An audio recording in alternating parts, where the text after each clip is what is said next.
Postskriptum stāstam par tiltretatoriem. Vai mans vēlējums tev, lai tu atrodi kompetentu ekskavātoru veikalu, kur tev izstāstīs arī par papildus iespējām. Viņu ir daudz.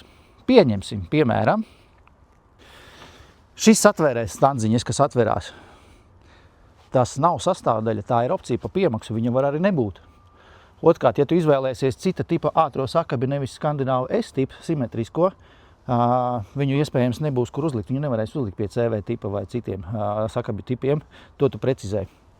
Ja tu liksi apakšā rotējošus aprīkojumus, frēzes, blietes, slotas, jāparunā ar ekskavātoru veikalu, vai nevajag paredzēt paaugstinātas caurlaidības plūsmu caur 360 grādu rotēšanas mehānismu.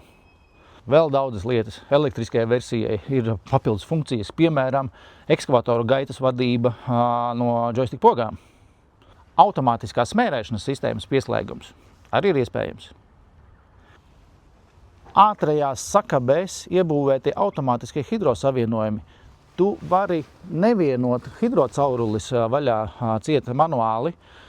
Ir automātiskie bloki, tu vari neizkāpjot no kabīnes, mainīt gan tiltretatoru noņemt, tu vari arī mainīt hidrauliski darbināmus instrumentus, neizkāpjot no kabīnes.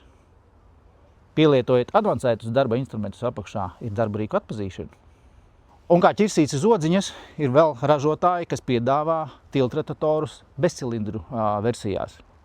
Viņi kompaktāki, specializētākiem darbiem, ar daudz asāku, lielāku locīšanās leņķi.